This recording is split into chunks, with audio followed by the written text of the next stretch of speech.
On rentre tous à l'intérieur, vous prenez 2-3 chariots. Première étape, l'enseigne Intermarché à Saint-Marcel. Une quarantaine d'éleveurs ont épluché les étiquettes de provenance des viandes, viande limousine et porc français, avec les responsables du magasin, eux aussi sensibilisés aux arguments de ces derniers.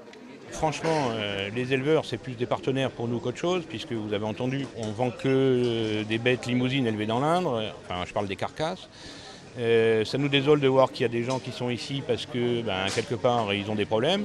On ne peut pas faire grand-chose sur un magasin tout seul, on peut peut-être faire quelque chose sur l'enseigne, et je me suis engagé à faire remonter les revendications de ces messieurs. On a voulu venir dans notre ville, parce que s'il y a des choses bien à faire remarquer, on veut les faire remarquer, et puis s'il y a des choses moins bien, on veut les faire voir aussi. Si le deuxième magasin visité affichait aussi la provenance française de la viande, les investigations des éleveurs allaient soulever un lièvre de taille. Mais ça c'est du poison, ça. C'est pas possible d'en arriver là et de voir qu'on essaye de produire. On a des cahiers des charges à respecter. Face à cette présence d'asticots morts dans la palette de lait, les agriculteurs décidaient de rester jusqu'au constat par l'administration de ce problème. Le contrôleur, dépêché sur place, a donc consigné dans l'urgence les faits reprochés au magasin.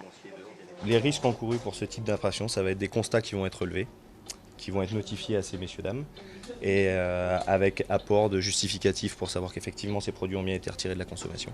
Pour ce magasin, il faudra donc s'attendre à d'autres contrôles dans les prochains jours. Quant aux agriculteurs qui avaient bloqué quelque temps le centre-ville, ils annoncent d'ores et déjà d'autres opérations.